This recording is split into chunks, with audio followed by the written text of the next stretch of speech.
మన ప్రభువును రక్షకుడైన యేసుక్రీస్తు అతి శ్రేష్టమైన నామంలో మరొకసారి మీ అందరికీ వందనాలు చెల్లిస్తున్నాం. ఈ 16వ రోజు సామెతల గ్రంథ ధ్యానానికి మిమ్మల్ని ప్రేమపూర్వకంగా ఆహ్వానిస్తున్నాం. మరి మే నెల 27వ తారీఖు 2021 గురువారం రోజు మరొక మారు ఆయన సన్నిధానంలో సామెతల గ్రంథాన్ని ధ్యానించే యోగ్యత ధన్యత దేవుడిచ్చాడు, సజీవులుగా పెట్టాడు. అందును బట్టి దేవునికి స్తోత్రం కలుగును గాక. ఆమేన్, ఆమేన్.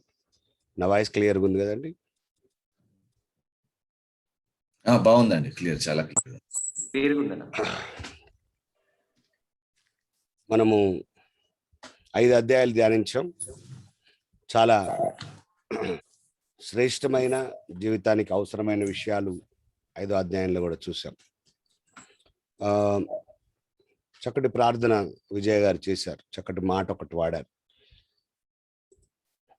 అధ్యాయాలు అయిపోవడం కాదు, కానీ అది మా జీవితంలో సజీవంగా ఉండాలి, నిలిచి ఉండాలి. నిజంగా మా లక్ష్యం కూడా అదే. లేకపోతే రోజుకు ఒక అధ్యాయం చొప్పున ఇప్పటికి 15 అయిపోయేవి. అలా కాకుండా వచనం వెంబడి వచనం ఎందుకు ధ్యానిస్తున్నాం అంటే, ఇది మీ హృదయం లోతులోనికి వెళ్ళాలి. ప్రతి మాట దేవుని వాక్యము జీవపు గని. అది హృదయం లోపలికి వెళ్తేనే కానీ పనిచేయదు. అందుకే నేను రెగ్యులర్గా చెప్పేదే, ఆ దినాల్లో నేను రాసుకున్న స్టేట్మెంట్, దేవుని వాక్యము గుండా మనం వెళ్ళడం కాదు, దేవుని వాక్యం మన గుండా వెళ్ళాలి. అప్పుడు మన జీవితాలు మారుతాయి. చాలా మంది దేవుని వాక్యం గుండా వాళ్ళ జీవితాలు వెళ్ళనిస్తున్నారు, అప్పుడు మారరు.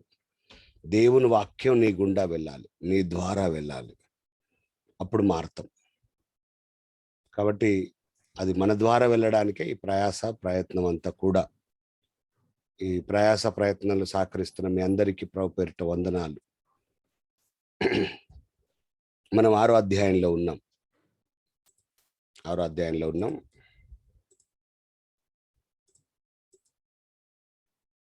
ఆరో అధ్యాయంలో మరలా 35 వచనాలు.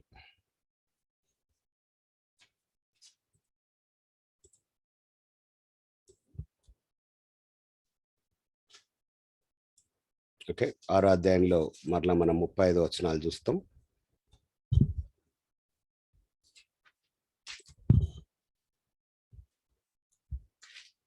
ఆరో అధ్యాయం యొక్క ముఖ్య అంశం అపాయకరమైన దానిని ముట్టకుండా ఉండడం గురించి ముఖ్యమైన అంశంగా మనం చూస్తాం.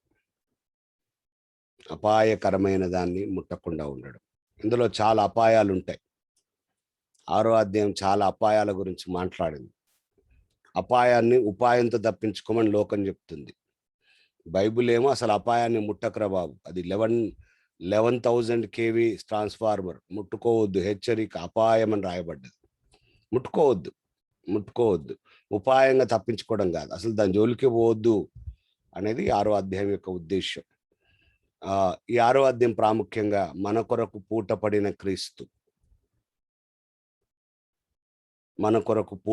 క్రీస్తును సూచిస్తుంది. దాన్ని మనం ఈరోజు ఎక్కువగా చూడబోతున్నాం. యేసుక్రీస్తు వారు మనకు పూట కాపాయను, ఆయన పూట పడిన వాడాయను. 6వ అధ్యాయాన్ని మనం 5 భాగాలుగా విభజిస్తున్నాం. మొదటి 5 వచనాలు పూటపడుటలోని అపాయాలు, 6 నుండి 11 వచనాలు సోమరితనంలోని అపాయాలు, 12 నుండి 15 వచనాలు చాడీలు చెప్పువారి వర్ణన మరియు వాని ఆపద, 16 నుండి 19 వచనాలు దేవునికి అసహ్యమైన 7 కలవు, 20 నుండి 35 వచనాలు వ్యభిచార స్త్రీని విసర్జించటం గూర్చిన హెచ్చరిక. దేవుడి చిత్తమైతే ఈ వారంలో, ఈ 3 రోజుల్లో మనము ఈ 6వ అధ్యాయాన్ని ముగించుకోవడానికి ప్రయత్నం చేస్తాం, దేవుని చిత్తం అయితేనే. ఎందుకంటే చాలా పెద్ద సబ్జెక్ట్ ఇది కూడా. 6వ అధ్యాయం కూడా 4వ అధ్యాయం లాగా చాలా విషయాలు, లోతుగా మాట్లాడుకోవాల్సిన విషయాలు. 5 భాగాలు: పూటపడుటలోని అపాయాలు, సోమర్తనంలోని అపాయాలు, చాడీలు చెప్పు వారి వర్ణన మరియు వాని ఆపద, దేవునికి అసహ్యమైన 7 కలవు, వ్యభిచార స్త్రీని విసర్జించటం గురించిన హెచ్చరిక.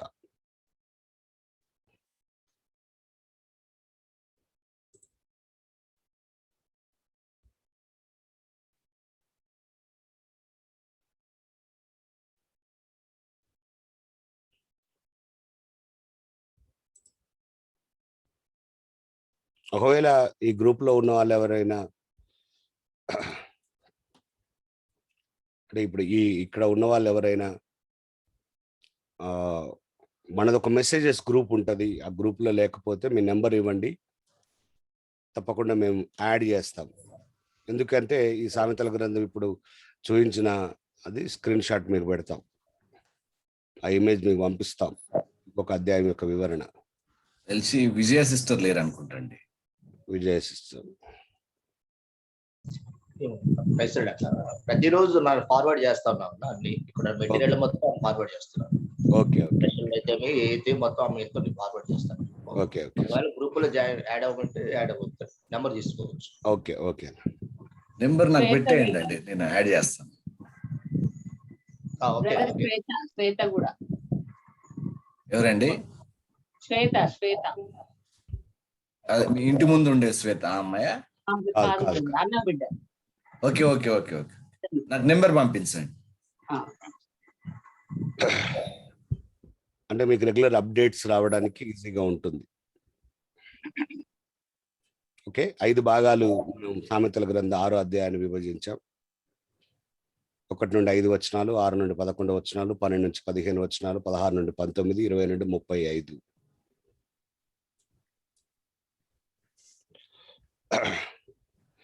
బైబిల్ చాలా క్రమంగా వ్రాయబడిన గ్రంథం, ఏమాత్రం అక్రమం లేని గ్రంథం. అది చాలాసార్లు మనం ఒప్పుకోవాలి, నమ్మాలి, గ్రహించాలి. మన సౌలభ్యం కొరకు వచనాలుగా, అధ్యాయాలుగా పెద్దలు విభజించారు,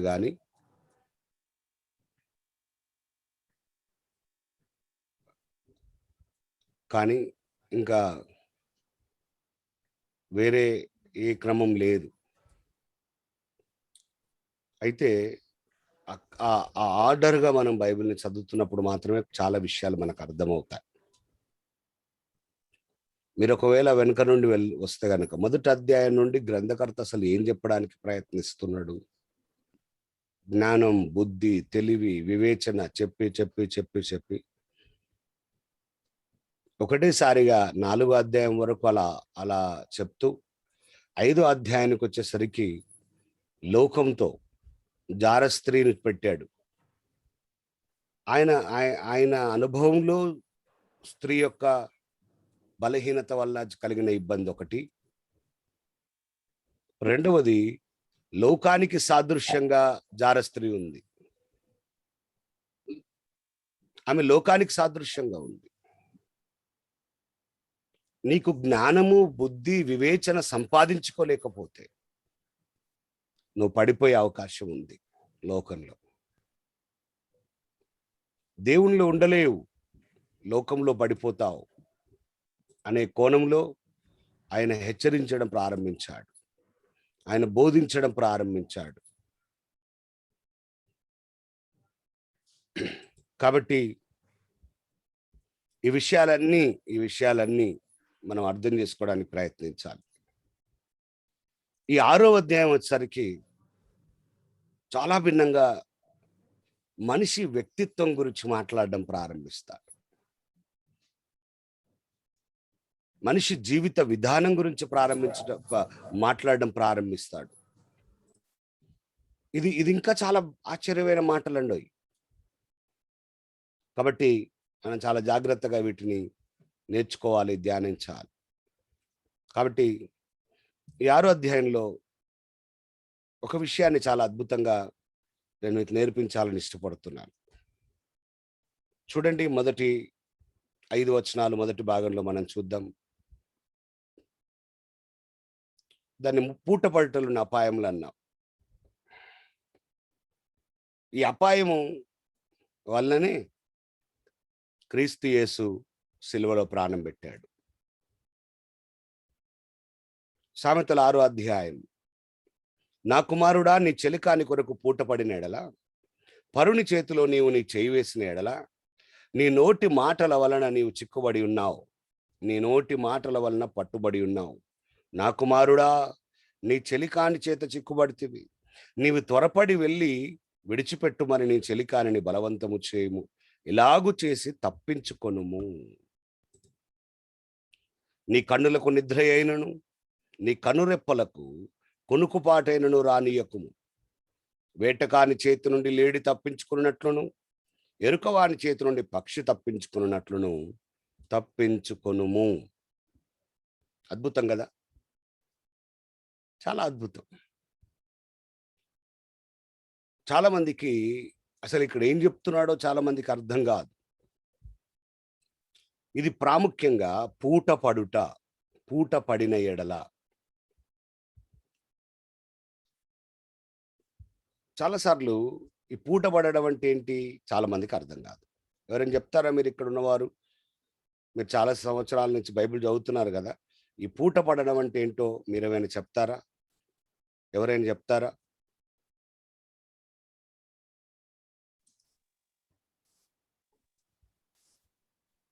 షూరిటీ ఇవ్వడం,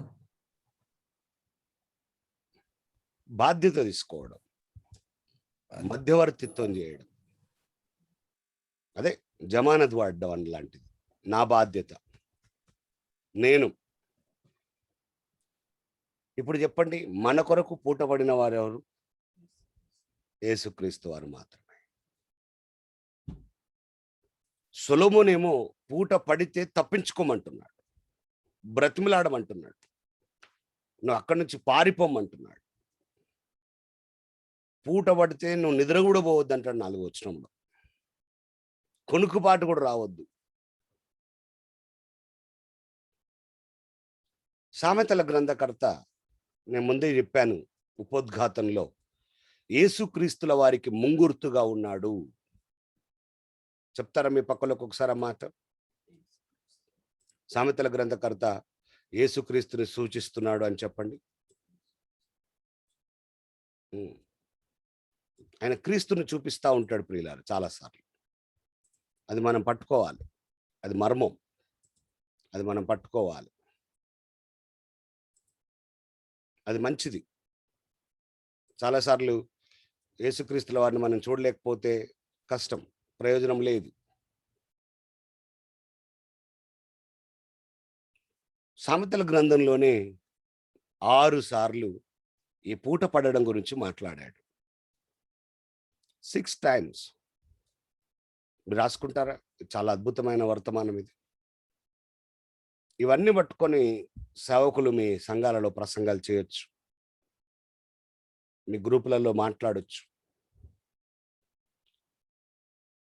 There is a 6 times about security between human and God. Is a mediator. పూట పడడం అనగా మధ్యవర్తిత్వం చేయడం. సామెతలు 6:11 మొదటిసారి ప్రారంభించి 6:1 మొదటిసారి ప్రారంభించి 11:15, 17:18, 20:16, 22, 26, 27,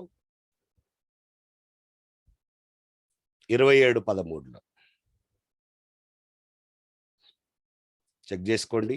6:1, 11:15, 17:18, 20:16, 22, 26, 27, 27:13 6 times.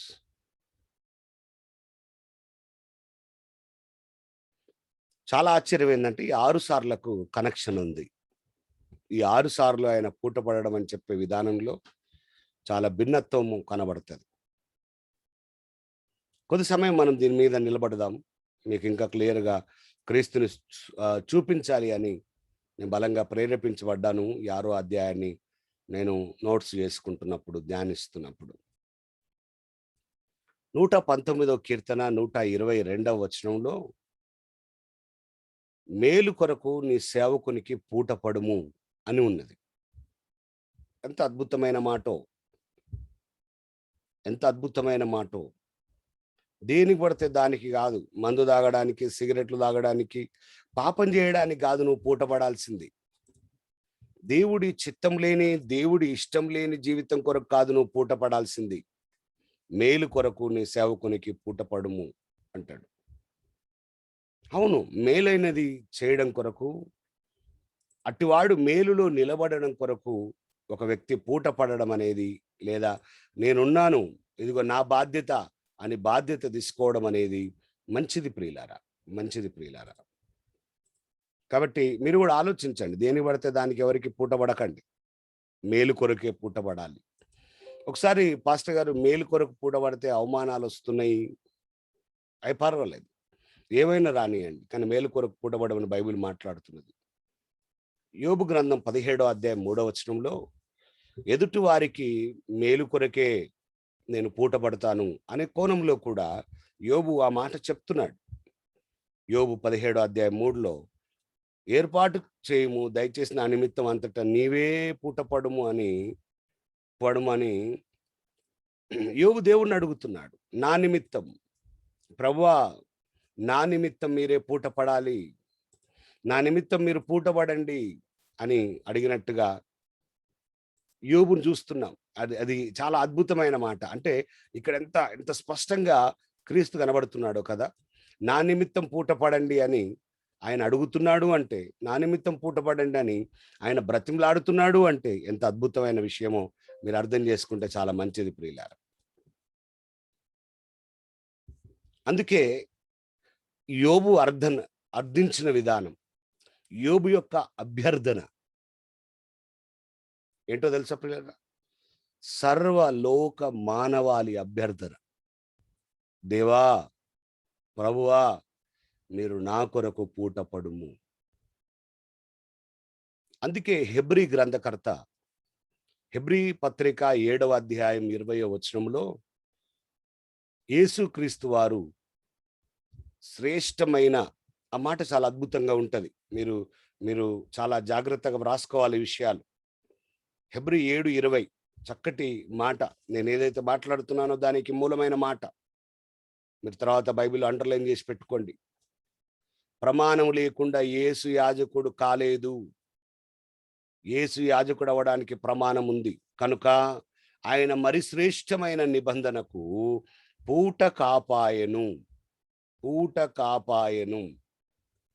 ఆయన పూట కాపు.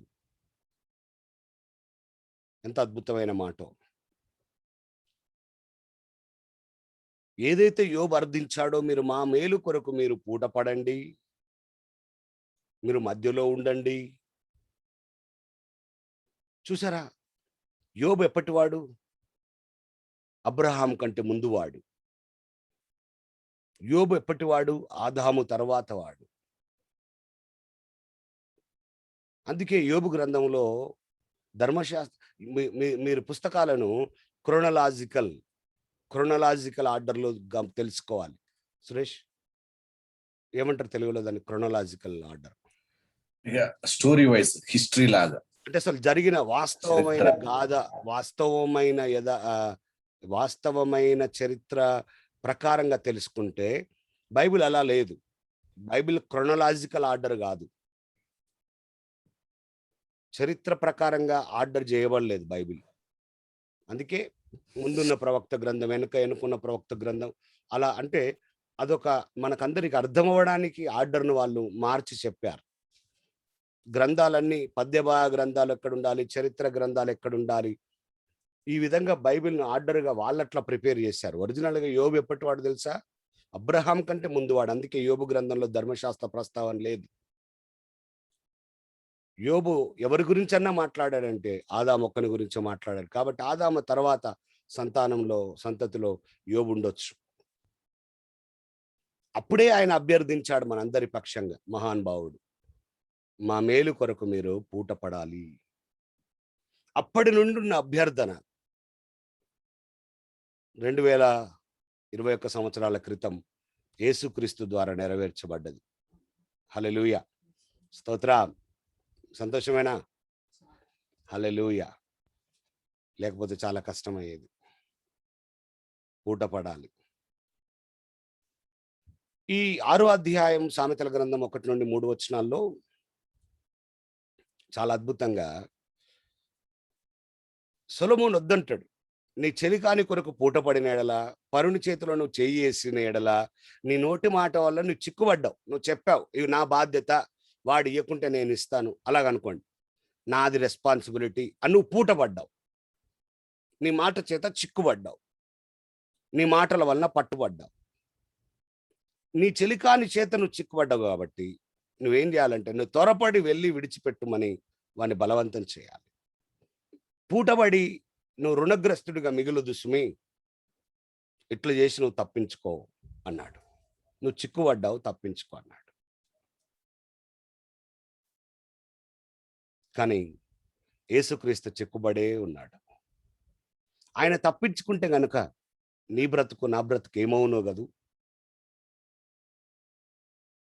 ఆయన చిక్కుబడి అక్కడ లేకపోతే మన జీవిత గమ్యం ఏమవునో కదూ. మీరు అర్థం చేసుకుంటే మంచిది విషయాలు. ఒక సందర్భాన్ని నేను మీకు చూపించడానికి ప్రయత్నం చేస్తాను, రండి.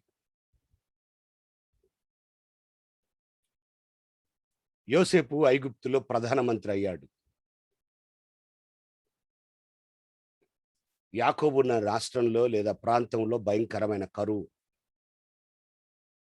ఆయా దేశాల ప్రజలు ఎక్కడెక్కడో ఉన్నవారు ఐగుప్తుకు వెళ్ళి ఆ రాజు దగ్గర అడుక్కొచ్చుకొని లేదా ఏదో రకంగా వాళ్ళు తెచ్చుకొని తింటున్న కాలం. ఇక యాకోబు పిల్లలకు ఆలోచన వచ్చింది, డాడీ మనం ఇంకా మన దగ్గర ధాన్యం లేదు, ఈ కరువులో మనం పోషించబడ్డం అనేది చాలా కష్టం డాడీ, సహాయం చేయడానికి మనం యోసేపు లేదా జోహెత్నెఫాస్ అనే ఒక వ్యక్తి అక్కడ ప్రధాన అయ్యాడు. వాళ్ళ దగ్గర గిడ్డంగులలో భయంకరమైన ధాన్యం ఉందట, విస్తారంగా ఉందట, పోయి తెచ్చుకుందాం. It's okay. తండ్రి పర్మిషన్ తీసుకొని 10 మంది పోయారు. బెన్యామిన్ పోలేదు, చిన్నోడు పాపం, చాలా చిన్నోడు. బెన్యామిన్ వెళ్ళలే, బెంజమిన్. యోసేపు అడిగాడు, మీరు 10 మందే వచ్చారు, మరి చిన్నోడేడి? మీ తండ్రి ముసలివాడు కదా, ఇంకా బ్రతికే ఉన్నాడా? మీ చిన్నోని కూడా పట్టుకురావచ్చు కదా అని అడిగాడు. మీ చిన్నోడిని తీసుకొస్తేనే, మీ ఇంట్లో ఉన్న వాళ్ళందరూ వస్తేనే నేను ధాన్యం ఇస్తానన్నాడు. ఎందుకు అంటే ఈయనకు ఒక కుతూహలం ఉంది వాళ్ళ తమ్ముడిని చూడాలని. ఎందుకంటే మీకు తెలుసు కదా, యోసేపు బెన్యామీను ఒక తల్లికి పుట్టిన వాళ్ళు, ఒక తల్లి పిల్లలు. కాబట్టి బెంజమిన్ను చూడాలన్న కోరిక యోసేపులో బలంగా ఉంది. మిగిలిన అన్నలు కూడా చూడాలని. ఇప్పుడు అన్నలు ఈయన మీద పగబట్టారు కానీ, అన్నలు ఈయన మీద పగబట్టినట్లుగా ఉన్నారు కానీ పాపం యోసేపుకి ఎప్పుడు అలాగ లేదండి, ఎప్పుడు లేదండి. కాబట్టి ప్లీజ్ మీరు తీసుకురావాల్సిందే అంటే మళ్ళీ పోయారు, వాళ్ళ డాడీ దగ్గర పోయారు. మనం ఆదికాండం 43:8-9 వచనాల్లో వాళ్ళు వెళ్తారు. యూదా పోయి వాళ్ళ నాన్న అడుగుతాడు, డాడీ తమ్ముడిని మేము తీసుకొని పోతాం, లేకపోతే మా పిల్లలు చావరు, మా పిల్లలు చచ్చిపోతారు, మా పిల్లలు చావకుండా బ్రతకాలి అంటే తమ్ముని పంపించాలంటే యాకోబు పంపించాడు. అరే ఇప్పటికే ఒకరిని పోగొట్టుకున్నారా బాబు, మళ్ళీ నేను బెంజమిన్ పంపించే పరిస్థితి లేదు, నేను పంపను అంటే ఆదికాండం 43:9 వచనంలో నేను అతన్ని గూర్చి పూట పడుదును, నేను అతనిని గూర్చి పూట పడుదును, నీవు అతని గూర్చి నన్ను అడగాలి, నేను అతన్ని తిరిగి నీ వద్దకు తీసుకొచ్చి నీ ఎదుట నిలువబెట్టని ఎడల ఆ నింద నా మీద ఎల్లప్పుడూ ఉండును గాక. అందుకే యూదా గోత్రము నుండి యేసుక్రీస్తు వచ్చాడు.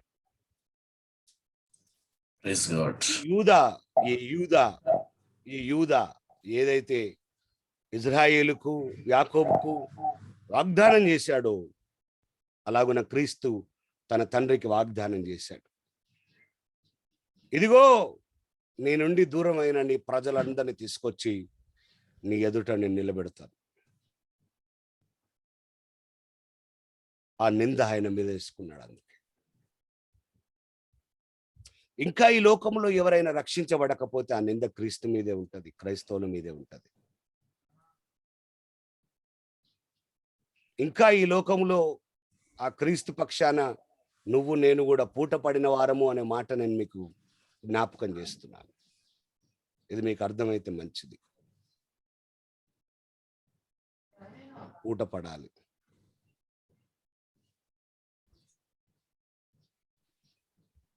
సరే, బెంజమిన్ తీసుకెళ్ళాడు తండ్రి. సరేరా మరి నా పంతం కోసం మీరు మీ పిల్లలు చచ్చిపోవడం ఎందుకురా నాయన, తీసుకొని పో అన్నాడు. తీసుకొని పోయారు.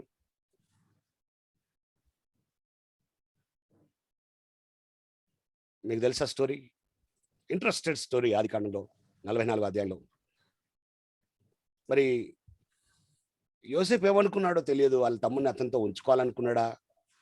ఎస్ అనుకున్నాడు. అందుకే ఏం చేసిండంటే వాళ్ళందరికీ భోజనం పెట్టించాడు. వాళ్ళందరికీ అన్ని సిద్ధపరిచి అన్ని పెట్టిపిచ్చి ఏం చేసిండంటే స్లోగా వాళ్ళ సంచిలో ఒక వెండి పాత్ర వేశాడు. వెండి పాత్ర పోయింది, వెతకండి అన్నాడు. ఎవరి సంచిలో దొరికితే వాడు నాకు దాసుడుగా ఉండాలన్నాడు. తీరా చూస్తే బెంజమిన్ బ్యాగులోనే ఆ వెండి పాత్ర దొరికింది. అదంత ఇంట్రెస్టెడ్ స్టోరీ, మీరు చదవండి. అద్భుతమైన స్టోరీ అది. అది చదువుతా ఉంటే రోమాలు నిక్కబొడిచే స్టోరీ. 44వ అధ్యాయం 16వ వచనంలో ఎవని యొద్ద గిన్నె దొరుకునో వాడు నాకు దాసులవుదురు అని ప్రకటిస్తాడు. ఎవరు చెప్పిరా మాట అంటే యూదానే చెప్తాడు తొందరపడి. మళ్ళా నేను ఎవరి కొరకైతే పూట పడతానని చెప్పాడో ఆ యూదా ఏం చెప్తాడంటే, అయ్యా మేము అట్లాంటి వాళ్ళం కాదు, మేము ఎవరు అనుకున్నాం, మా తరం ఎటువంటిది అనుకున్నాం, మా వంశం ఎటువంటిది అనుకున్నాం, మీరు మాలో ఎవరి దగ్గరే గిన్నె దొరికినా మీరు తీసుకోవచ్చు, వాడు మీకు దాసుడు అవుతాడు, ఇక వాడిని మీ దగ్గరే ఉంచుకోండి, మా ఇంట మేము తీసుకుపోం, వానితోటి మీరు దాసత్వం చేయించుకోవచ్చు అని తొందరపడి కాదు, ఆయనకు ధైర్యం. ఆయన నాకు తెలిసి ఆయన నమ్మకం ఏంటి అని అంటే, మావోడెవడు అట్లా చేయడు, మేము అట్లా దొంగతనం చేసేటోళ్ళం కాదు. వాస్తవానికి కూడా ఎవరు కాదు పాపం. అది ఒక ఆలోచనతో మరి యోసేపే చేయించాడు కనుక అది అది అది వాస్తవం. పాపం వాళ్ళు చేసింది కాదు, మనం వాళ్ళని అనడానికి లేదు. కాబట్టి ఎవరు చేయరు అన్న దృక్పథంతో ఆయన ఎప్పుడైతే సాక్ష్యం ఇచ్చాడో అద్భుతంగా మనం అక్కడ గమనించవచ్చు ప్రియులారా. ఆఖరికి యూదానే మాట ఇచ్చాడు. 31వ వచనానికి వస్తే దొరికిపోయింది అప్పటికే. అయితే బెంజమిన్ నాతో ఉంచుకుంటా అంటాడు యోసేపు. అయితే యూదా మళ్ళీ యోసేపును బతిలాడడం ప్రారంభిస్తాడు. ఇదంతా మాట్లాడుతున్నప్పుడు మీకు యేసు కనబడాలి. అపవాది ఈ లోకంలో చిక్కులు పెట్టి నిన్ను ఆపడానికి ప్రయత్నిస్తాడు. లోకం నిన్ను చిక్కులు పెట్టి తిరిగి తండ్రి యొద్దకు చేరకుండా ఆటంకపరుస్తుంది. మధ్యలో ఒక పూటకాపు ఉన్నాడు. ఆ పూటకాపుకేమో నమ్మకం ఉంది, నువ్వు ఎలాగైనా పరలోకం చేరతావని, ఎలాగైనా నిన్ను తీసుకుపోవాలని. ఆయనేమో తండ్రికి మాటిచ్చాడట్టు, ఇక్కడేమో చిక్కుబడుతున్నావు నువ్వు. అపవాది ఉరులు జిక్కించాడు. నేను యోసేపుని అపవాదితో పోలుస్తలేను కానీ రూపాలంకారంలో, నేను చెప్పాను కదా, అక్షరాలంకారంలో, రూపాలంకారంలో మర్మంగా, ఆ రూపాలంకారంలో అపవాది ఏదో రీతిగా నీ మీద నెపం మోపి నేను చిక్కుబడతాడు అనే మాట మీకు అర్థం కానియండి. అందుకే అక్కడ మనం ఏం చూస్తున్నామంటే, ఇక పరిస్థితి అంతా చేజారినప్పుడు 30వ వచనం నుండి యూదా బతిలాడడం ప్రారంభిస్తున్నాడు. అయ్యా, ఒకవేళ మా తమ్ముని తీసుకుపోకుంటే 29వ వచనం అంటాడు, మా నాన్న ఏమవుతాడో తెలుసా, మృతుల లోకంలోనికి వెళ్ళిపోతాడు, చచ్చిపోతాడు. అతని ప్రాణంతో పెనవేసుకొని ఉన్నది. మేము ఇంతమంది పిల్లలు ఉన్నాం, 12 మంది. మావోడోడు 11 పోయిండు, 11 చచ్చిపోయిండు. వీడు చిన్నోడు, వాని మీద ప్రేమంతా వీని మీద పెట్టుకున్నాడు. యాకోబు ప్రాణము, తండ్రి ప్రాణము, కుమారుని ప్రాణముతో పెనవేసుకొని ఉన్నది. హల్లెలూయా. ఇందులో ప్రేమ కలదు. మీకు ఒక మాట చెప్పనా ప్రియులారా, దేవుడు లోకమును ఎంతో ప్రేమించనంటే ఇది, ఆయన ప్రాణం మన ప్రాణంతో పెనవేసుకొని ఉన్నది. ఇది ప్రాణం, ఇది ప్రేమ. పిల్లలున్న తల్లిదండ్రులారా, మీరు మీ పిల్లల్ని ఎట్లా ప్రేమిస్తారు? ఇంకో గంటలో మీ పిల్లోడు చచ్చిపోతాడు అంటే మీకేమవుతుంది? 2 రోజుల్లో మీ పిల్లలు బ్రతకరు అంటే మీకేమవుతుంది డాక్టర్ చెప్తే? ఎవరైనా చెప్తారా ధైర్యం చేసి? ఏం జరుగుతుంది? మీకేమనిపిస్తుంది లోపల? ఇట్స్ ఓకే అంటారా? ఏమనిపిస్తుంది చెప్పండి మీకు? వారి దగ్గర నుండి ఒక్క క్షణం కూడా జరగాలనిపించదు. గుండె పగిలిపోద్ది కాదు? వాళ్ళకంటే ముందు చచ్చిపోతామేమో మనం. ఈ మధ్యలో సాడ్ స్టోరీ, సెకండ్ వేవ్ లోనే వరంగల్ దగ్గర 27 సంవత్సరాల కొడుకు, ఇంకా పెళ్లి కాలే, వాడు ఎంఎస్ చేస్తున్నాడు. కరోనా వచ్చింది, హాస్పిటల్ అడ్మిట్ చేశారు. 4 రోజులు 5 రోజులు 5 రోజు ఫోన్ వచ్చింది, వాడు చనిపోయాడని. ఫోన్ వచ్చిన గంటన్నర వ్యవధిలో తండ్రి 47 సంవత్సరాలు, 47-48 సంవత్సరాలు, తల్లి 45 సంవత్సరాలు, ఇద్దరికి హార్ట్ అటాక్ వచ్చి చచ్చిపోయారు. కొడుకు చచ్చిపోయిందన్న వర్తమానం వచ్చిన గంటన్నర 2 గంటల సమయంలో తల్లిదండ్రి ఇద్దరు హార్ట్ అటాక్ వచ్చి చచ్చిపోయారు. మీరు కూడా చూసే ఉంటారు. గుండె పగిలిపోయింది నాకైతే. ఎంత ప్రేమ! ఈ లోకంలోనే ఇంత ప్రేమ ఉంటే పరలోకపు తండ్రికి ఎంత ప్రేమ ఉంటుంది? ఆ ప్రేమను మనం అర్థం చేసుకోక ఇష్టం వచ్చినట్టు జీవిస్తున్నాం. ఆ ప్రేమ తెలియక మనం దేవుని నిర్లక్ష్యం చేస్తున్నాం. యూదా చెప్పిన మాట అది మనకు వర్తిస్తుంది. అతని ప్రాణం ఇతని ప్రాణముతో పెనవేసుకొని ఉన్నది. ఆదికాండం 44:31. చిన్నవాడు మా యుద్ధ లేకపోవుట అతడు చూడగానే చచ్చిపోతాడు, మా తండ్రి మృతుల లోకంలోకి వెళ్ళిపోతాడు. 32వ వచనం, తమ దాసుడనైన నేను ఈ చిన్నవాణిని గూర్చి నా తండ్రికి పూటపడి నీ యొద్దకు నేను అతన్ని తీసుకొని వచ్చాను. ఒకవేళ ఇప్పుడు వాడు రాకపోతే ఆ నింద నా మీద ఎల్లప్పుడూ ఉండును. చూడండి, కాబట్టి తమ దాసుడనైన నన్ను ఈ చిన్నవానికి ప్రతిగా ఏలిన వారికి దాసునిగా ఉండనిచ్చి ఈ చిన్నవాణ్ణి తన సహోదరులతో వెళ్ళనిమ్ము. హల్లెలూయా, హల్లెలూయా. ఇక్కడ ఏం కనబడుతుంది మనకు? ఆయన నీ కొరకు పూట పడ్డాడు కాబట్టి ఆయన నీ కొరకు ప్రాణం పెట్టాడు. అందుకే ఆయన యూదా వంశంలో రావాలి. పూట పడి సరేలే మా డాడీకి ఏదోటి చెప్తానులే అనలేదు ఆయన. వాడిని పంపియండి, వాని ప్రాణం మా నాన్న ప్రాణంతో పెనవేసుకొని ఉంది. చాలా సార్ క్వశ్చన్ రైజ్ అవుతా ఉంటదండి, ఎందుకు యూదాలోనే యేసుక్రీస్తు ప్రభు పుట్టాలి అనే క్వశ్చన్ రైజ్ అయినప్పుడు ఇది చాలా పర్ఫెక్ట్ ఎక్స్ప్లెనేషన్ అండ్ ఇది చాలా ఆసమ్ ఆన్సర్. క్రీస్తుకు ముంగుర్తు యూదా. అన్నా, సార్, ఈ పోలికలు కూడా సాదృశ్యాలు చెప్పండి. ఇప్పుడు ఈ బెన్యామిన్ గురించి కావచ్చు, లేకపోతే యూదా గురించి కాబట్టి క్లారిటీగా 1-2 సార్లు అవి క్లారిటీగా ఇస్తే బాగుంటుంది. డెఫినెట్లీ చాలా సింపుల్, చాలా సింపుల్. బెన్యామీను మనకు సాదృశ్యం. బెన్యామీను మనకు సాదృశ్యం. బెన్యామీను పట్టుకోవాలని ఉన్న ప్రాంతం ఐగుప్తు లోకానికి, అపవాదికి సాదృశ్యం. ఐగుప్తు ఎప్పటికైనా లోకానికి సాదృశ్యం. అందుకే అక్కడ ఉండడం దేవునికి ఇష్టం లేదు ఇజ్రాయేలీలు, అందుకే బయటకు తెస్తాడు. అయితే ఏ రీతిగానైనా యోసేపు ఏమనుకున్నంటే, కనీసం నా తమ్ముని నా దగ్గర ఉంచుకుందాం. సరే, ఆయన మనసులో ఏముందో, నా తమ్ముని నా దగ్గర పెట్టుకోవాలి అనే ఒక తలంపు వచ్చింది ఆయనకు. వాడిని నా దగ్గర ఉంచుకోవాలనుకొని, ఎట్లా ఉంచుకోవాలి? వీళ్ళు ఇప్పుడు ధాన్యం తీసుకొని పోతే మళ్ళీ నాకు ఎప్పుడు కనబడరు, ఇంకా సరిపోని ధాన్యం ఇచ్చేశాడు. సంబంధం అక్కడితో ఆగిపోతుంది. ఇంకా వాళ్ళు యోసేపుని గుర్తుపట్టలే, యోసేపు తన అన్నలు గుర్తుపట్టాడు. ఒక ఆలోచనతోటి బెన్యామీన్ ఆపాడు, బెన్యామీన్ ఆపడం ప్రారంభించాడు. నేనేం చెప్తున్నా లోకం ఎప్పుడు కూడా నిన్ను ఆపుతుంది. దాసునిగా ఉండేటట్టుగా ఆపుతుంది, యజమానుడిగా ఉండేటట్టుగా కాదు. ఈ లోకం నేను ఆపుతున్నప్పుడు యేసుక్రీస్తు ఈ లోకానికి వచ్చి, ఎందుకంటే తండ్రి దగ్గర ఆయన ఎవరు? తండ్రికి లేదా దేవునికి మానవులకు మధ్యలో మధ్యవర్తి ఆయన ఒక్కడే, మీడియేటర్. ఆయన మధ్యవర్తిగా ఉన్నాడు కాబట్టి, తిమోతి పత్రిక 1:5 ఆయన మధ్యవర్తిగా ఉన్నాడు కాబట్టి, ఆయన ఆయన ఆ మధ్యవర్తిత్వాన్ని కాపాడుతూ ఆయన ఈ లోకానికి వచ్చాడు కాబట్టి, అదే మధ్యవర్తిత్వాన్ని కొనసాగించడానికి ఆయన ఏమంటున్నాడంటే, వారిని విడిచిపెట్టు, నేను దాసుడై ఉంటాను, నేను ప్రాణం పెడతాను.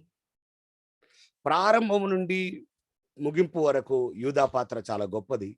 ప్రారంభం నుండి ముగింపు వరకు యేసుక్రీస్తు పాత్ర మన జీవితంలో గొప్పది. హల్లెలూయా.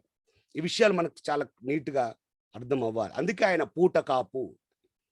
ఒట్టుకనే హెబ్రీ గ్రంథకర్త ఆయన మన కొరకు పూట కాపాయను అని చెప్పలేదు. అక్కడ అది మర్మముతో కూడిన మాట. అందుకే ఇక్కడ మరలా 32-33 ఆదికాండం 44వ అధ్యాయంలో యోసేపును యూదా బ్రతిమలాడుతున్నాడు. సార్, ఎన్ని చెప్పినా వింటలేరు కదా, ఒక మాట చెప్పనియండి. ఈ చిన్నవాని గూర్చి నా తండ్రికి పూటపడి నీ యొద్దకు నేను అతన్ని తీసుకొని వచ్చాను. మళ్ళీ ఇప్పుడు నేను వాడిని తీసుకొని మా తండ్రి దగ్గరికి వెళ్ళకపోతే ఆ నింద నా మీద ఎల్లప్పుడూ ఉండును. అందుకే లోకమంతటిని రక్షించాలనేది క్రీస్తు ప్రణాళిక. చూడండి, ఆయన శరీరధారిగా ఈ మానవుడిగా ఈ లోకానికి వచ్చి ప్రాణం పెట్టాడు. కార్యం సంపూర్తి కాలేదు. ఆయన వెళ్తూ పరిశుద్ధాత్మని లోకానికి పంపించాడు. పరిశుద్ధాత్మ ద్వారా మరలా మేడగదిలో దర్శించబడి, మరలా బలపరచబడి, మళ్ళీ ఆయన పరిచర్య మళ్ళీ విస్తరించి 12 మంది నుండి 120 మంది నుండి 5,000 మంది, తర్వాత 1000 వచ్చింది. ఆ పరిచర్య ఇంకా ముందుకు వెళ్ళాలని యేసుక్రీస్తు వారు పరలోకంలో నీ కొరకు నా కొరకు తండ్రి కుడి పార్శ్వమున కూర్చోండి విజ్ఞాపన చేస్తున్నాడు. మీరు చెప్పండి, ఆయన విజ్ఞాపనలో ఉండే ఒకే ఒక అంశం ఏంటి? మనకు డబ్బులు రావాలనా, మనకు ఆరోగ్యం రావాలనా, మనకు అంతస్తు రావాలనా? కాదు, అందరూ అంతటా మారు మనసు పొందాలని. ఆయన పూటకాపు గనుక, అందుకే ఆయన శరీరము అన్నాడు మనల్ని. కాబట్టి ఆయన శరీరం ఏం కాంక్షిస్తున్నది? అందరూ రక్షించబడాలి. ప్రతి స్త్రీ, ప్రతి పురుషుడు, ప్రతి బిడ్డ యేసుక్రీస్తు వారి యొక్క సువార్త చూడడానికి, వినడానికి, తాకడానికి, కనుగొనడానికి మరలా అవకాశం కల్పించాలి. అది క్రీస్తు శరీరంలో క్రీస్తుకున్న ఆశ. ఆయన శరీరంలో అభివాలుగా మనం కూడా ఆశ కలిగి ఉండాలని దేవుడు కోరితే, నీ పక్క వాని రక్షణ కొరకు నువ్వు ఆలోచించవు, నీ తోటి వాని రక్షణ కొరకు నువ్వు ఆలోచించవు, కనీసం నీ కుటుంబ సభ్యులు రక్షించబడలేదన్న బాధ కూడా నీకు ఉండదు. ఎందుకొరకు యేసులాగా నువ్వు పూట కాపవద్దు? ప్రవ్వా, మా కుటుంబం కొరకు నేను పూట పడతాను, వాళ్ళ రక్షణ బాధ్యత నాదే, నాకు సహాయం చేయండి అని ఎందుకు దేవుని సహాయం తీసుకో? ఎందుకు యూదాలాగా పోరాటం చెయ్యవు? మై రెస్పాన్సిబిలిటీ అని ఎవరి కోసం అని నువ్వు తీసుకున్నావా? ఈ గ్రూప్లో ఉన్న వాళ్ళు ఎవరైనా సరే మీరు అన్మ్యూట్ చేసి లేదా వీడియో ఆన్ చేసి చెప్పండి, బ్రదర్ మీరు అలా అనొద్దు, మేము ఫలానా కొంతమంది వ్యక్తుల కొరకు దేవుని దగ్గర మేము బాధ్యత తీసుకున్నాం, వాళ్ళ రక్షణే మా ధ్యేయం అనేటోళ్ళు ఎంతమంది ఉన్నారు ఇక్కడ?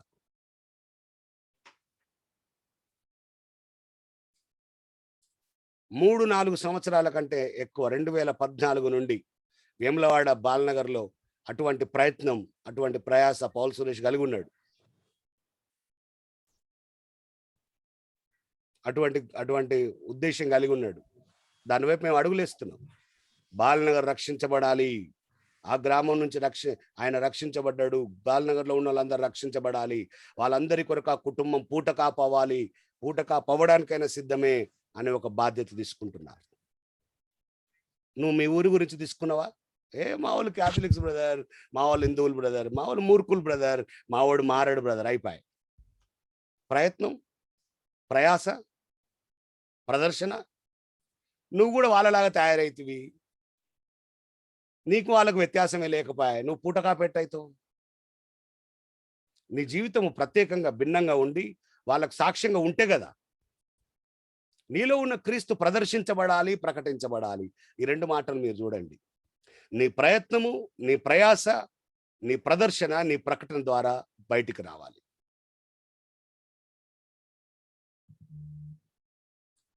యూదా ఇక్కడ పూట కాపోయాడు. ఎంత గట్టిగా మాట్లాడుతున్నాడో, బతిలాడుతున్నాడు. నేను పూట పడ్డానండి మా తమ్ముడి కోసము, నన్ను ఉంచుకోండి వాని బదులు, వాడిని పోనీయండి. అటు తండ్రి దగ్గర పూట కాపోయాడు, నా బాధ్యత అని. వాడిని విడిపించడం కొరకు ఈయన దాసుడయ్యాడు.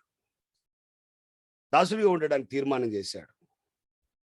34వ వచనంలో, ఈ చిన్నవాడు లేకుండా నేను వెళ్ళను, వెళ్తే మా తండ్రికి అపాయం కలుగుతుంది, మా తండ్రి హార్ట్ అటాక్తో చచ్చిపోతాడు.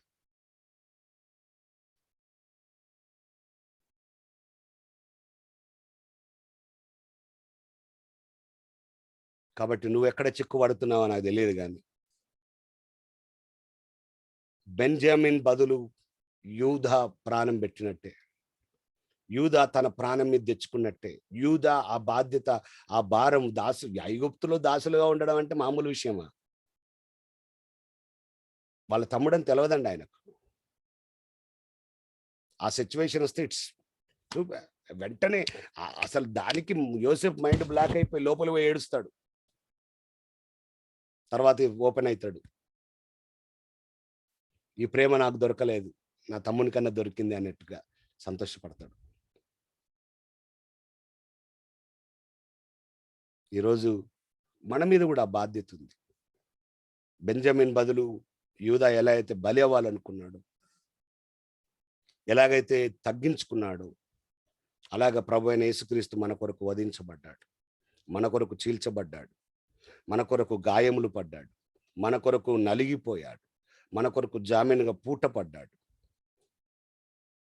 బైబిల్ ఎన్నిసార్లు చెప్పలేదండి, ఆయనలో పాపము, ఏ పాపము లేదు, ఏ పాపము లేదు. పేతురు చెప్తాడు ఏ పాపము లేదు, యోహాన్ చెప్తాడు చీకటి లేదు. యోహాను మొదటి పత్రిక 1వ అధ్యాయం 5లో ఆయనలో చీకటి లేదు. పేతురు మొదటి పత్రిక 2వ అధ్యాయం 24లో ఆయనలో పాపము లేదు. యేసుక్రీస్తు వారే యోహాను సువార్త 8వ అధ్యాయం 59లో నాలో పాపం ఉన్నదని మీలో ఎవడైనా స్థాపించగలడా అన్నాడు. కానీ పాపి కంటే ఎక్కువ శ్రమలు ఆయన అనుభవించాడు. పాపి కంటే ఎక్కువ శ్రమలు ఆయన మీదకి వచ్చినట్టుగా మనం చూస్తాం. కాబట్టి చాలా వరకు యూదా అనగానే కోడలుతో తప్పు చేసినోడ్లాగా కనబడతాడు మనకు, నెగిటివ్ హైలైట్ అవుతా ఉంటాం, నెగిటివ్.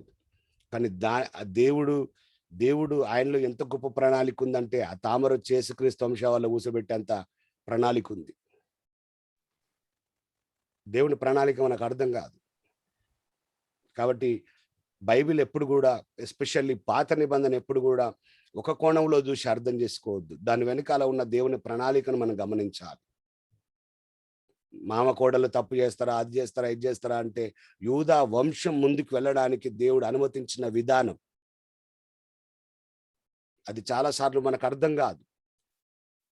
అందుకే నీ బుర్రతో కాదు, పరిశుద్ధాత్మ సహాయంతో బైబిల్ చదివితే అర్థమవుతుంది. ఆయన పూట పడినవాడు, అది మొదటిది. రెండవది, సామెతల గ్రంథం 11వ అధ్యాయం 15వ వచనంలో మరలా సొలొమోను అంటాడు. మీరు గమనించాలి, ఇక ఈ సందర్భం 6 సార్లు సామెతల్లో ఉందన్నాను కదా, 6 సార్లు ఉందన్నాను కదా. 6 సార్లు నేను మళ్ళీ ఇంత పెద్ద ప్రసంగం చేయొద్దు కాబట్టి 6టిని టచ్ చేస్తున్నాను మీకోసం. ఓకే, 6టిని మీకు చూపిస్తాను. 11, 15లో ఎదుటివాని కొరకు పూట పడినవాడు చెడిపోవును. మరలా ఈ పూట పడడం గురించి మాట్లాడతాడు. నేను ఇందాకనే చెప్పాను, 6టికి లింక్ ఉంది, 6టికి సంబంధం ఉంది.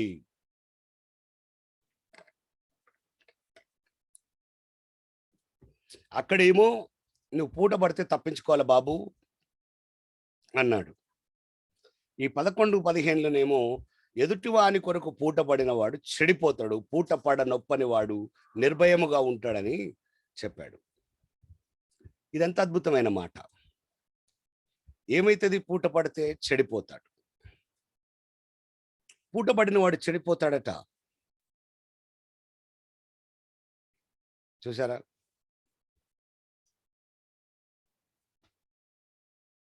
అందుకే యేసుక్రీస్తు చెడిపోయాడు. సొగసైనను స్వరూపమైనను లేనివాడిగా ఆయన సిలువలో చెడిపోయాడు. యెషయా 53:12 ఏదైతే చెప్పిందో 11:12 ఆ నెరవేర్పుగా ఏ మనుష్యుడు ఎవడైనా ఆయన మహా తేజస్సు కలిగిన ముఖమును చూచి ఆ ముఖమును బట్టి బ్రతకాల్సిన వాడు ఆ ముఖము చూడలేనంత చెడ్డదిగా చెడిపోయాడు. తలలో ఒక వికారమైన ముళ్ళ కిరీటం గుచ్చబడి ఆ రక్తం అంతా ఆయన ముఖం మీద కారుతూ ఆయన ముఖం మీద ఉమ్ము వేయబడి అది నురుగులాగా ముఖం మీద కనబడుతూ ఆయన స్వరూపం లేనివాడయ్యాడు. ఈ మాట చదువుతున్నప్పుడు నాకు అనిపించింది, వీడియో ఈ మాట చదువుతున్నప్పుడు నాకు అనిపించింది, నాకు ఒక ఆశ్చర్యం అనిపించిన విషయం ఏంటో చెప్పనా?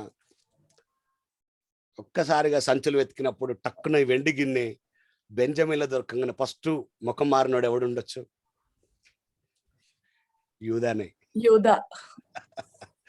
ఫస్ట్ యూదానే. ఆయన ముఖం మారిపోయింది.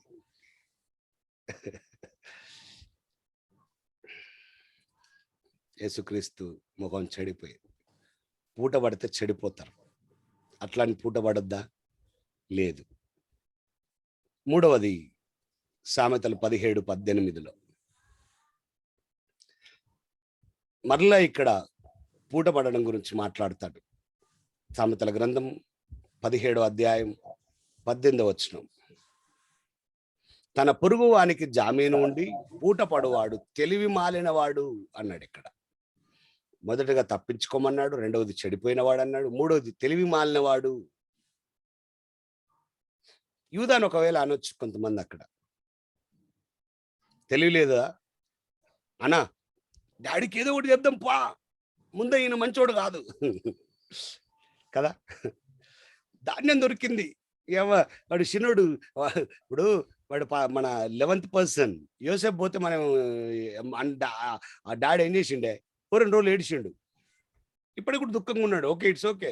మరి చిన్నోడు వారి పోయిన ముసలోడు ఇప్పుడు మనం చచ్చిపోతట్టుంది, పా పా పా పా చిన్నోడు ఎంత ఏడికి వచ్చినా వాడు ఇంతో కష్టం బెంజమిన్ తోటి అని తిట్టుకొని ఉండొచ్చు. తెలివి లేదన్న పొదంప మనం ఒకవేళ ప్రేరేపించవచ్చు, కానీ లేదు లేదు లేదు, బెంజమిన్ లేకుండా నేను రాను అంటున్నాడు. మీకు ఒక మాట చెప్పిన ప్రియులరా, ఎక్కడైనా యేసుక్రీస్తు శిలువకు వెళ్ళేటప్పుడు ఆయన తెలివి కలిగిన వాడిగా కనబడ్డాడు మీకు? ఎక్కడన్నా యేసుక్రీస్తు తెలివి చూపించినట్టుగా మీకు అనిపించిందా? పూటబడినోడు తెలివి తక్కువవాడు, పూటబడినవాడు తెలివి మాలినవాడు. యేసు తెలివి మాలినవాడు. ఆయన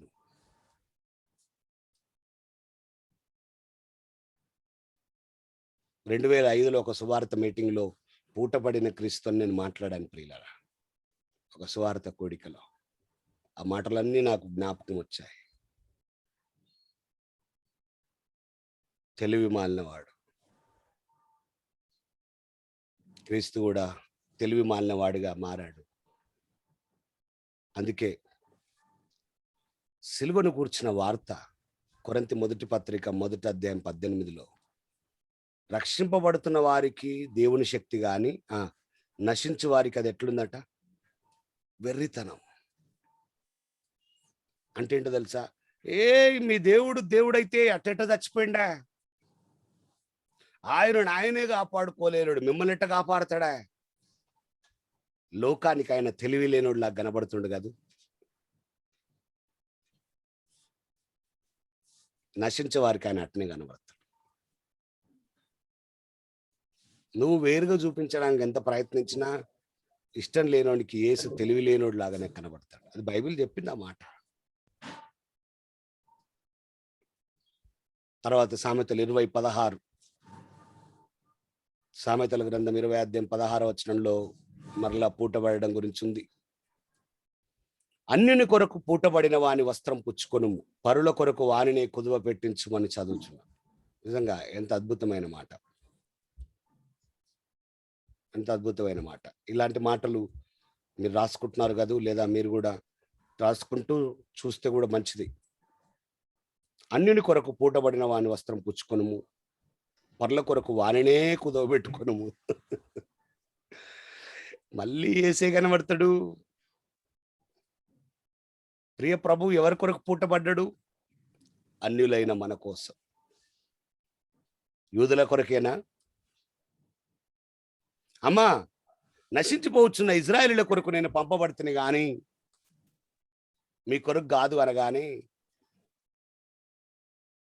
ఆ సిరోఫెనిక స్త్రీ, ఆ కనాను స్త్రీ ఏమంటదంటే, సార్ అంత తిన్నాక మిగిలిన ఎంగిలి కుక్కకి వేస్తారు కదా సార్,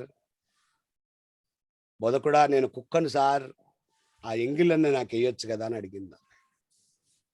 వాస్తవానికి మనం అట్టి వారం, అన్యులం మనం. కానీ ఈరోజు ఏమని చెప్తున్నాం తెలుసా? ఆయన నీ కొరకు నా కొరకు కూడా పూటపడ్డాడు, మరణించాడు. ఆయన ఏ భేదము లేదు, అందరూ పాపం చేసి దేవుడు అనుగ్రహించి మహిమను పొందుకోలేనప్పుడు ఆయన నీ కొరకు నా కొరకు పూటబడిన వాడిగా మనకు కనబడతాడు. రోమపత్రిక 5వ అధ్యాయం అంతా చూస్తే మనము పాపులమై ఉండగా, బలహీనమై ఉండగా, భక్తిహీనమై ఉండగా ఆయన మన కొరకు ప్రాణం పెట్టాడు. ఎంత ఎంత అద్భుతమైన మాట అంటే, పరుల కొరకు వానినే కుదువ పెట్టుకున్నాము. చూడండి, పరుల కొరకు పరులను పట్టుకోనమని లేదు బైబిల్లో. పరుల కొరకు వారిని కుదబెట్టుకో, పూటబడ్డుని కుదబెట్టుకో అంటే మధ్యవర్తిగా ఉన్నందుకు ఈ బాధన, మధ్యవర్తిగా పంపబడ్డందుకు నీ కొరకు ఆయన కుదువ పెట్టబడ్డాడు. అందుకే మనందరి పాపాలు ఆయన కుదువ పెట్టబడినప్పుడు పరిహరించబడ్డాయి. It's forgiven, క్షమించబడ్డాయి. సర్వమానవారి భవిష్యత్తు తరాల వారి పాపములు కూడా ఆ కుదువ పెట్టబడ్డ దాంట్లో ముడివేయబడ్డాయి. అలాగని భవిష్యత్ తరాలు పాపం చేయమని కాదు, ఆయన నమ్ముకొని ఆయనకి ఇష్టంగా జీవించమని. అందుకే మనం ఇందాక చదివాం, మేలు కొరకు నీ సేవకునికి పూటపడుము అని 119, 122లో చదివాం కదా. తిమోతి మొదటి పత్రిక 2:6 కూడా దాని గురించి మాట్లాడుతుంది. తిమోతి మొదటి పత్రిక 2వ అధ్యాయం 6వ వచనంలో ఆ విషయాలే చూస్తాం మనం. ఈయన అందరి కొరకు అని ఉంటుంది. అందరి కొరకు విమోచన క్రయధనముగా ఆయన కుదువ పెట్టబడ్డాడు, ఆయన పూటపడ్డాడు, ఆయన ప్రాణం పెట్టాడు. ప్రియులారా, నాకు చాలా బాధాకరమైన విషయం ఏంటంటే, పాత నిబంధన భక్తులకు ఈ ప్రత్యక్షత లేదా ఈ నెరవేర్పు జరగలేదు, కానీ ఈరోజు మనకు జరిగింది. అందుకే భక్తుడు అంటున్నాడు, యోబు 17వ అధ్యాయం 3లో, మా కొరకు మీరు పూటపడొచ్చుగా. యెషయా కూడా ప్రవచిస్తూ అన్నాడు. యెషయా గ్రంథం 38వ అధ్యాయం 14వ వచనంలో, ఐజయా 38:14 ఆయన అన్నాడు, ఆయన మంగళ కత్తి పిట్టవలను, ఓదె కొరకు వలను నేను కిచకిచలాడితేనే, గోవల మూలిగితిని, ఉన్నతముల తట్టు చూచి నా కన్నులు క్షీణించిన, నాకు శ్రమ కలిగను. యెహోవా నా కొరకు పూటపడి ఉండుము. భక్తుల ప్రార్థన, ప్రియులారా, పాత నిబంధన భక్తుల ప్రార్థన మా కొరకు పూటపడి ఉండమని. కానీ ఈరోజు మన ప్రార్థన అది కాదు. ఎందుకో తెలుసా? ఆయన ఆల్రెడీ మన కొరకు పూటపడెను. అందుకే హెబ్రీ గ్రంథంలో మనం ఏం చదివాం? హెబ్రీ గ్రంథకర్త దగ్గర మనం ఏం నేర్చుకున్నాం? ఆయన క్రొత్త నిబంధనకు పూట కాపు. శ్రేష్టమైన ఈ నిబంధన అంటాడు 7:20లో, దానికి ఆయన పూట కాపోయాడు, పాత నిబంధనకు కాదు.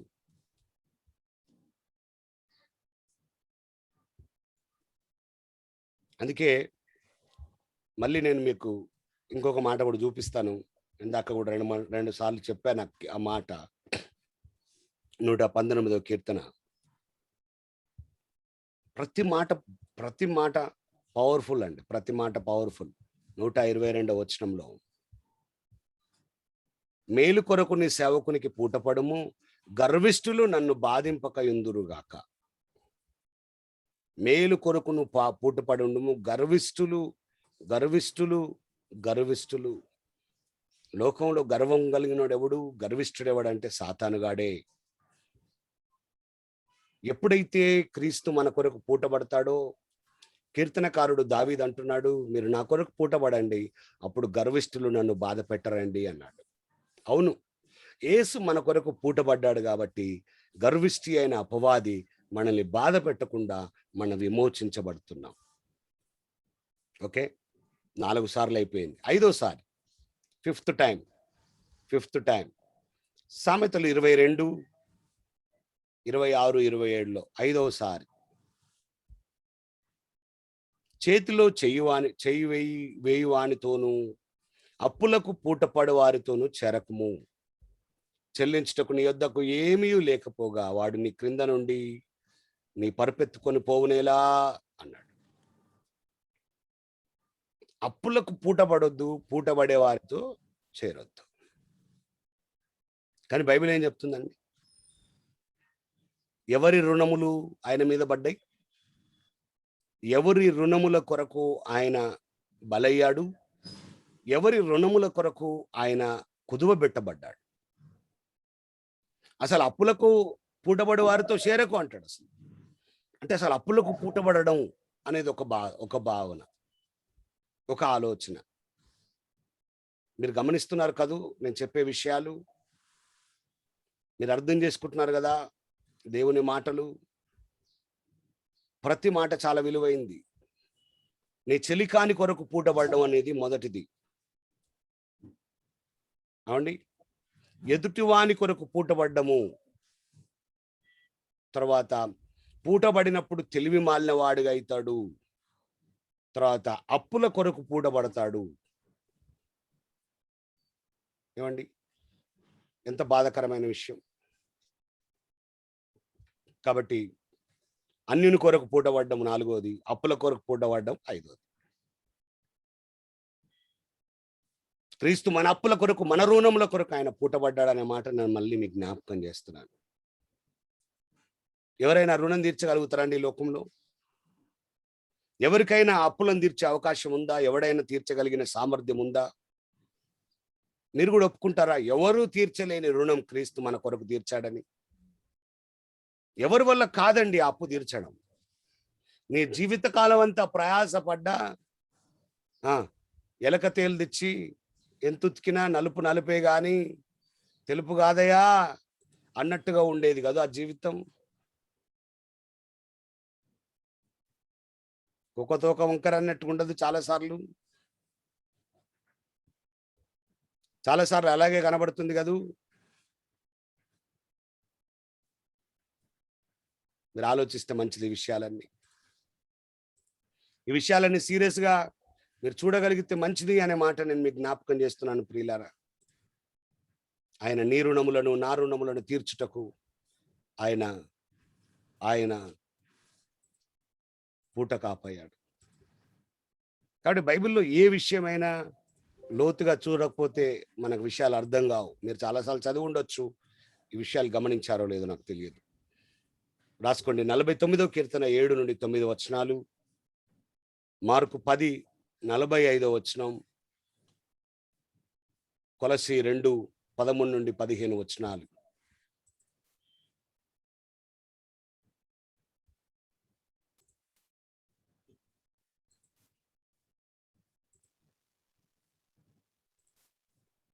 మళ్ళీ చెప్పండి.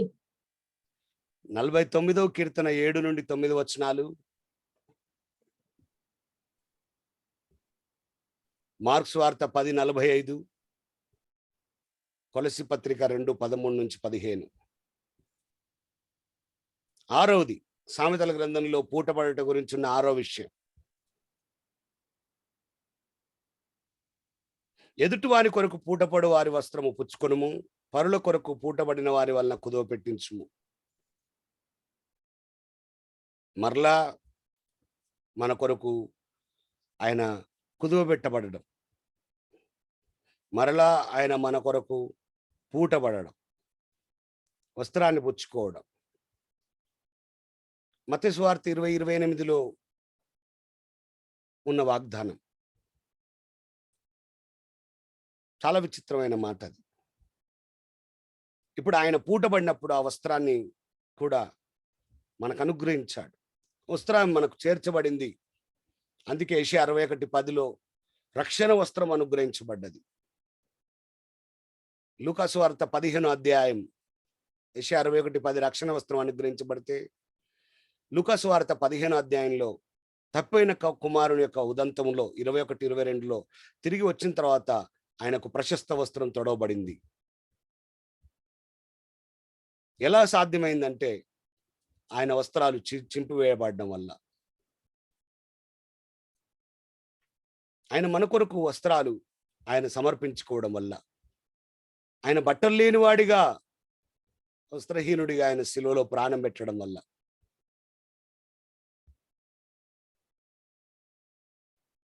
కాబట్టి ఎన్ని భాగ్యాలండి. కేవలం సామెతల గ్రంథంలోనే 6 భాగ్యాలు మీకు నేను చూపించాను. పూటబడితే ఏం జరుగుతుంది, పూటబడితే ఏం జరుగుతుంది, 6 భాగ్యాలు.